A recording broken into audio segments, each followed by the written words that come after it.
Hello viewers, I'm your host Pratiksha Mishra with another episode of South Asia Focus. Let's begin the show with India's External Affairs Minister S. Jaishankar's recent visit to the Maldives, which showcased the deep and multifaceted bond between the two countries rooted in historical and cultural ties. During his visit, Jaishankar held discussions with Moldavian leaders that led to new agreements and the initiation of significant development projects. This strengthened partnership highlights India's dedication to regional stability and supports its neighborhood-first policy. Here's a closer look. India and the Maldives share deep-rooted connections spanning ethnic, linguistic, cultural, religious, and commercial dimensions. Their relationship has always been close, friendly, and multifaceted. India was one of the first countries to recognize the Maldives following its independence in 1965 and promptly established diplomatic ties. The Maldives holds a significant place in India's neighborhood-first foreign policy, which seeks to promote stability and prosperity in the Indian Ocean region. Recently, India's External Affairs Minister S. Jaishankar completed a key visit to Male, where he reassured the Moldavian leadership of the country's importance as a partner in fostering peace, stability, and prosperity in the Indian Ocean region. During his visit, S. Jaishankar met with President Moizu and had extensive discussions with the Foreign Minister as well as the Minister of Finance, Economic Development and Trade and the Governor of the Maldives Monetary Authority. Moreover, S. Jaishankar signed MOUs on capacity building and inaugurated 6 high-impact community development projects.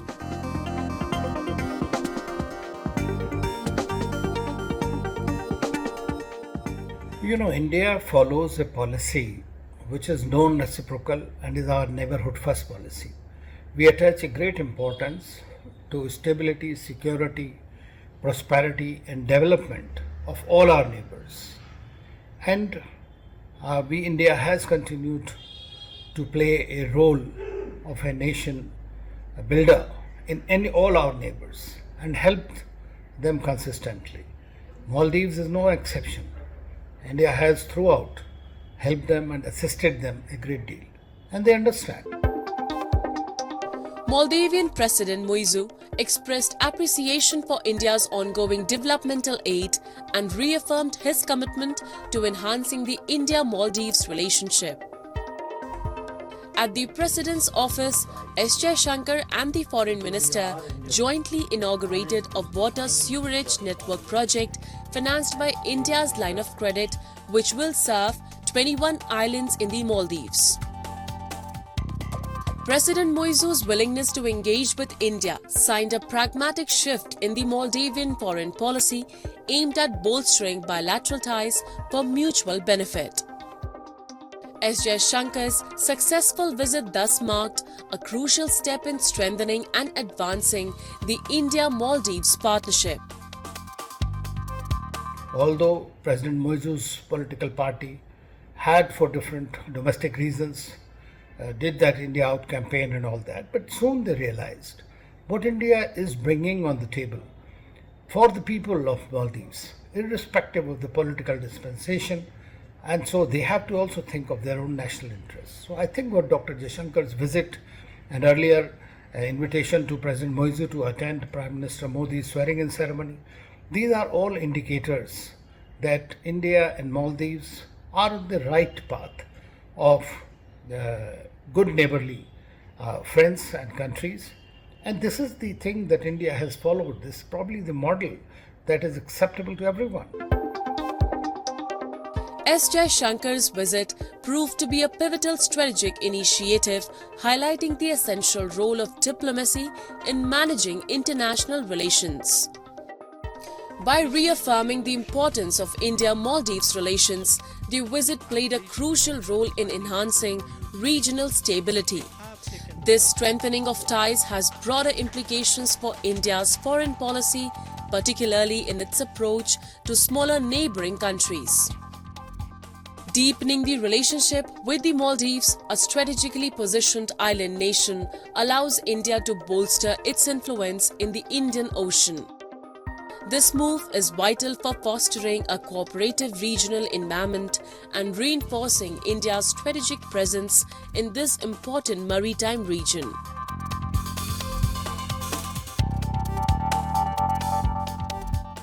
Let's turn our focus to Balochistan, a region that has recently garnered significant international attention from human rights groups, foreign governments and media sources.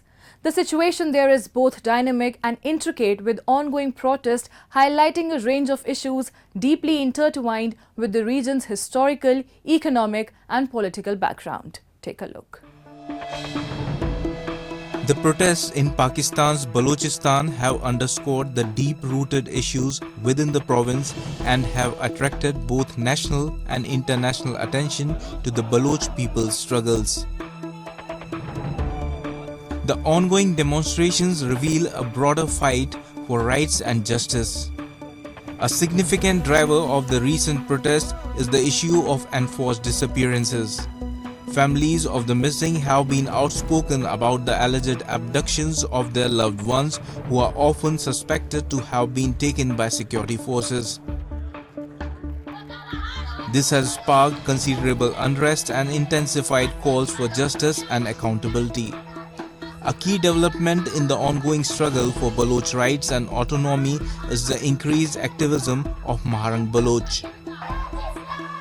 As a leading figure in the Baloch nationalist movement, her heightened involvement reflects the broader trends of political agitation and advocacy in the region. कि मर्ची आहानी कुर्बानी वजह शा सरजम राज यक जागा बुता सरजम राजा इन आका में फाशिस्टी रियासत दीमा उश्तत का उमरची ना तन्ना ग्वादरा बल्कि बलूच की हर जागा निष्ठा यक जागा वती मुजम्मत वती जद्दोजहद बारी शहीद हमदान बलूच क्या यक वरना बुता दो रोज भी कि नोश की सरजमीन नेता आयर जनक बीते अमीवर में ब्रात शहीद नसीर बलूच तला रहता वदे लक्के आबादी काया 28 जुलाइया कि महाराजी मुच्ची आवार बे आईएफसी तीरगवारी अशा शहीद कनक बीते में ब्रात शहीद असगर बलूच केदा अमी जागा हा कि माउशमा निश्तगे अमिदा पाकिस्तान फाशिस्ट फौजी यानी तीर गुआरी ऐसा शहीद गनक बीते न तन्ना शहीद कनक बा भले मैं शहीदानी लाशानी बेउरमती कनक बीते शहीद नसीर लाश एदा अस्पताल तू का कप्ता अमीर रियासत फौजी दल्लार अस्पताल सील इसको था क्या ये ब्रात उमा शुमा लाशा चिस्तकोत मकने. Large-scale national gatherings such as protests and rallies often represent the collective frustration and demands of the Baloch people. These events are usually organized to address issues like political autonomy, economic disparity, and human rights abuses. The scale and intensity of these gatherings underscore the depth of discontent and the strong desire for change among the Baloch population. The response from law enforcement during these gatherings is a critical indicator of the government's stance on dissent and civil unrest. Instances of police brutality during protests demonstrate a heavy-handed approach to managing public dissent. The use of excessive force, including tear gas, rubber bullets, and even live ammunition, highlights the government's reluctance to address grievances through dialogue and peaceful means. मिठाई फिंग ख्वाइना none ख्वाइना कि ओ जागा दासा बलूच की जोड़ मफस ओ कने लगे कने दलुम्मा ईड़ता जोदान अंता गिड़ाना महसूस मरी कि बल्कि जिंदां दसबाज कमजोर जोड़ मरे बल्कि द रियासत ना अमो वरा बल्ला दुए ओ बास कमजोर मरे लेकिन दाड़े तूलो का बंदगा नना कौम ना ईड लुम्मा पैदा मरो का चुनाक अरादा कसरट कारा दाफ्ते अन्नने अंदागड़ा महसूस मरे के शायद दासनन दा मुश्किलातम Mona इनोफन. The increasing protests in Balochistan present significant challenges for Pakistan, but the country has struggled to learn the lessons necessary to address the root causes of the unrest effectively. The Pakistani government's approach to managing the unrest has often relied on heavy-handed security measures, including crackdowns and arrests. Such tactics can suppress dissent temporarily, but frequently exacerbate resentment and perpetuate a cycle of violence and repression. The failure to address core grievances, reliance on security measures, inadequate dialogue, all are contributing to the ongoing challenges.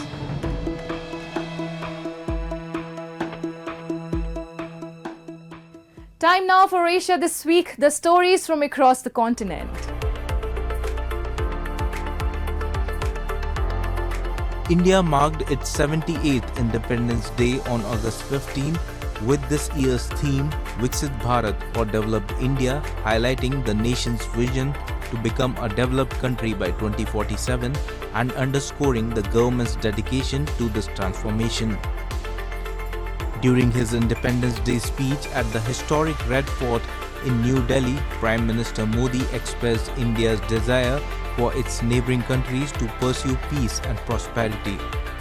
He also voiced hope for the restoration of peace, stability, and the protection of minorities, particularly Hindus, in neighboring Bangladesh, where recent violent protests have occurred. Bangladesh में जो कुछ भी हुआ है उसको लेकर पड़ोसी देश के नाते चिंता होना मैं इसको समझ सकता हूं. मैं आशा करता हूं कि वहां पर हालात जल्द ही सामान्य होंगे. खास करके 140 करोड़ देशवासियों की चिंता कि वहां हिंदू, वहां के अल्पसंख्यक, उस समुदाय की सुरक्षा सुनिश्चित हो. On August 14, hundreds of Afghans and Taliban fighters took to the streets of Kabul to commemorate the 3rd anniversary of the Taliban's takeover of the Afghan capital. The fighters displayed Taliban flags while parading through the city in former US military vehicles, with some chanting slogans such as "Allah is the greatest" and "Death to America." While many Afghans expressed their support for the Taliban government, there were also calls for improvements in the country's working conditions. نن الحمدلله د فتح ورځ ده، د خوشحالي ورځ ده. ټول مؤمن مسلمان ولس په دغه ورځ کې ډېر خوشاله دي، ځکه چې په دغه ورځ چې اشغال مات شوی دی، کفار مات شوي دي، او ستر طاقت چې دی به ورته ویله هغه د افغانستان څخه وتلي دي، هغوی شکست خوړلی دی. On August 15, 2021, following a swift offensive as US-led foreign forces were withdrawing after 2 decades of inconclusive conflict, the Taliban seized control of Kabul.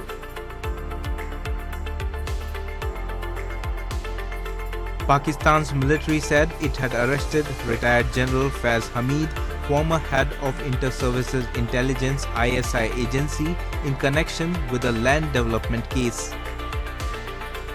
The detention of a high-profile officer is unusual in Pakistan, where the military has ruled for over 30 of the 77 years since independence and continues to hold sway.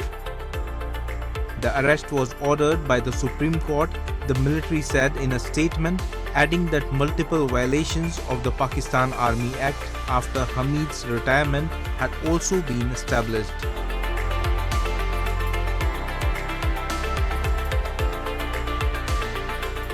Moving on. Sri Lanka's presidential race has intensified after incumbent President Ranil Wickremesinghe officially filed for re-election, pledging to complete his work on economic recovery. Facing severe economic turmoil since 2022, Wickremesinghe aims to build on his efforts to stabilize the country.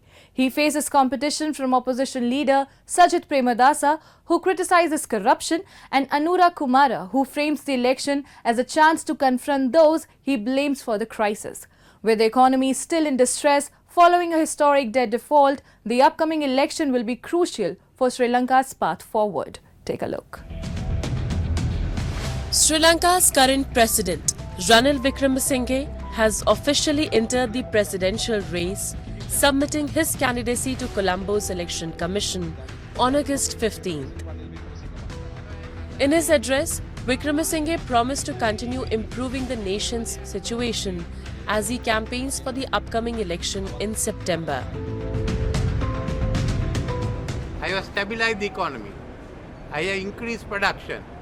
So they have food to eat. They have fuel to travel around. But it's not over yet. Life can be hard for some people. We have to stabilize the economy. So what we are saying is, let's go ahead and finish this job. And that's why I'm asking for your support. At the age of 75, Wickremesinghe has led Sri Lanka through a severe financial crisis, which saw widespread protests and led to the resignation of his predecessor, Gotabaya Rajapaksa. He is one of 39 candidates who have filed nominations for the September 21 election. Among his main rivals are opposition leader Sajith Premadasa and Marxist-leaning parliamentarian Anura Kumara. Right now, 22 million people of our country are suffering from incompetence, ineptitude, mass-scale corruption and looting of the public treasury.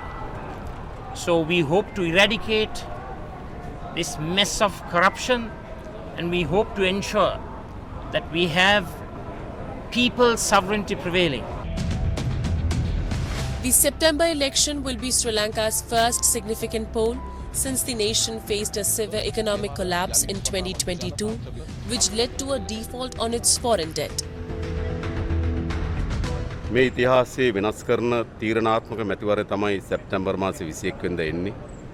ඒ නිසා මෙතෙක් හුදු ආණ්ඩු මාරුවීම්, පුද්ගලයන්ගේ මාරුවීම් වෙනුවට මේ රට විනාශ කරන ලද මේ ක්‍රියාදාමයේ පරාජයට පත් කිරීම සඳහා මැතිවරණ බවට මේ පත් කරගත හැකියි. In 2022, Sri Lanka faced a severe shortage of foreign currency reserves, which crippled its ability to import essential goods and services. The economic turmoil was exacerbated by soaring inflation, widespread shortages of food, medicine and fuel, and a dramatic decline in the quality of life for ordinary Sri Lankans. The crisis led to intense public protests and political instability, culminating in the resignation of the then president Gotabaya Rajapaksa. The economic collapse also forced Sri Lanka to default on its foreign debt for the first time in decades, a move that severely impacted its international credit standing and strained relations with global financial institutions.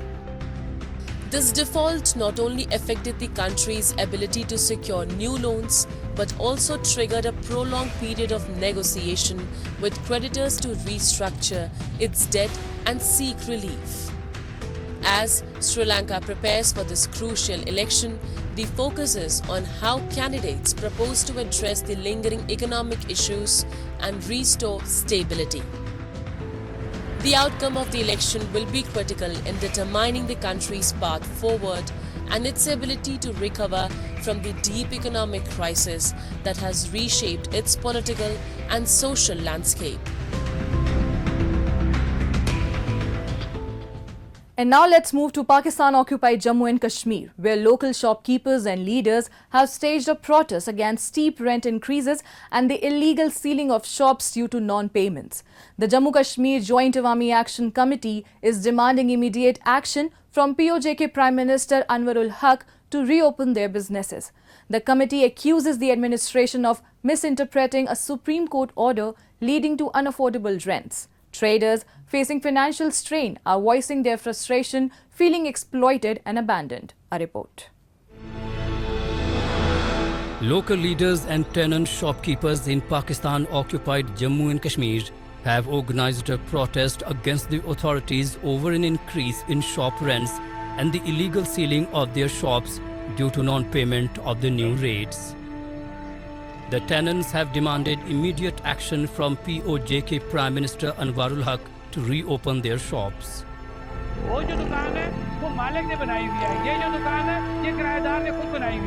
The protest, led by Shaukat Nawaz Mir of the Jammu and Kashmir Joint Awami Action Committee, saw sellers and shopkeepers gathering at a local chowk to address the sudden closure of their shops. Issue ये है कि महकमा औकाफ का और इन दुकानदारान का कोई rent के ऊपर एक हमारा क्लैश चल रहा था, एक तनाज़ा था। वो था फेयर रेंट का मामला कि ये सुप्रीम कोर्ट की डायरेक्शन को बार बार डिस्कस किया जा रहा है, जो महकमा औकाफ की तरफ से किया जा रहा है कि सुप्रीम कोर्ट ने फैसला किया हुआ है, उसके मुताबिक उन्होंने कहा कि मार्केट रेट के मुताबिक किरायों का तयन किया जाए। तो हमने जब इन पे एतराज़ किया कि आपने अगर इस मार्केट को देखा है तो वो सामने दुकान है, इतनी बड़ी दुकान है, उसका किराया 18,000। ये आपके पीछे जिसका फ्रंट जो है 13 फुट है, उसका किराया इन्होंने 12,000 से 26,500 कर दिया। तो ये बताया जाए कि ये किस मैकेनिज्म से बनाया गया। Mir accused the administration of misinterpreting the Supreme Court's order and unfairly treating the public by sealing their shops due to non-payment of the inflated rents. The frustrated shopkeepers and traders organized a sit-in at one of the prominent community squares in Muzaffarabad to protest the exorbitant rents imposed on their shops. आज से तकरीबन 3-4 साल पहले इन्होंने 2000 से 12,000 कर दिया था। फिर इन्होंने ये वादा किया था कि हम ये किराया जो है आपको इसमें पक्की दुकानें बना के RCC और इसी किराए पे देंगे। फिर वो अपने वादे से मुकर गए और अब जो है मेरा किराया 12,000 से उन्होंने 26,500 रुपये कर दिया है। मैं गरीब आदमी हूँ, बाल बच्चेदार हूँ, छोटे छोटे बच्चे हैं, मैं 26,500 इनको दूंगा और बच्चों को क्या खिलाऊंगा। The rent increase adds to the uncertainty for locals, impacting their ability to manage family expenses. Residents in POJK have long accused the puppet authorities of leaving them in a state of uncertainty. They believe the administration is helping Islamabad fill its coffers by allowing economic exploitation in the region. After all, their lives don't matter as much as the lives of the administrators and their cronies. These protests in POJK highlight broader concerns about economic exploitation and administrative negligence in the region. And with that, we come to the end of this week's episode. See you next week. Goodbye and take care.